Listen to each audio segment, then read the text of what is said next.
From the PEP Radio Newsroom, these are the stories we are following at this hour. The U.S. Education Department says Denver public schools violated Title IX protections against sex-based discrimination in education by creating all-gender bathrooms and allowing students to use bathrooms corresponding with their gender identity. The finding, announced Thursday, followed an unprecedented investigation of Denver's East High School as part of a push by the Trump administration against local and state policies that make allowances for transgender students. The investigation began after the school district in January converted a girls' restroom into an all-gender restroom while leaving another bathroom on the same floor exclusive to boys. The school district later added a second all-gender restroom on the same floor after concerns of unfairness were raised. Denver Public Schools officials said they had received the results of the investigation and were determining our next steps. A man captured on camera hurling a sandwich at a federal agent in Washington has been charged with a misdemeanor after prosecutors failed to convince a grand jury to return a more serious felony indictment, according to court papers filed Thursday. The move is a blow to the Trump administration, which has touted the felony assault case against Sean Charles Dunn to show that violence against law enforcement would be aggressively prosecuted. Dunn is now charged with simple assault, which carries up to 1 year behind bars. His attorney didn't immediately return an email seeking comment. Jim O'Neill, a deputy to Health Secretary Robert F. Kennedy Jr., will serve as acting director of the CDC. An administration official confirmed the move, requesting anonymity to discuss a personnel change that has not been formally announced. The administration wants O'Neill to replace Susan Monares, who is fighting her removal just a month after starting the job.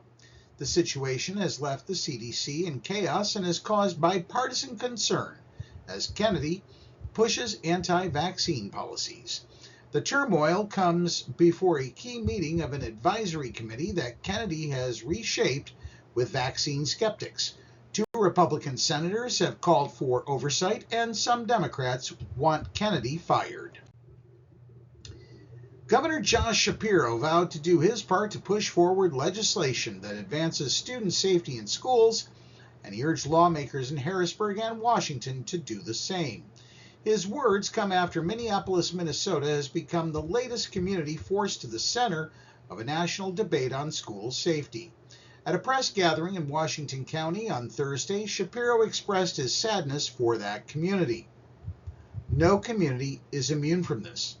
This is happening in rural communities, urban communities, suburban communities, communities led by Democrats and communities led by Republicans, Shapiro said. Shapiro urged both parties in Harrisburg to pass legislation that makes schools safer. What sickens me is not just the carnage that we see in our schools, but the lack of spines some leaders have across this Commonwealth, in this country, and accepting that this is normal. This is not okay, and this is not normal.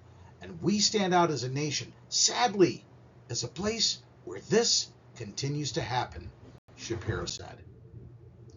Pennsylvanians living with intellectual disabilities and autism often wait months or even years for the services they need. Well, Governor Josh Shapiro and Secretary of the Department of Human Services Val Arkush say the state has made huge strides in cutting down on the wait list and expanding services. They visited ARC Human Services in Washington County to discuss their progress. In addition to reducing the adult emergency wait list by 28% over the past year, the administration highlighted improvements for direct service professionals, or DSPs, who received a 6% pay bump to $17.85 per hour. That's the news at this hour. If you are watching our news videos on YouTube, please be sure to subscribe to our channel. On September 1st, PEP Radio is changing our daily programming schedule. See our social media accounts for details. Up next, we have the Meadville area weather forecast here on PEP Radio.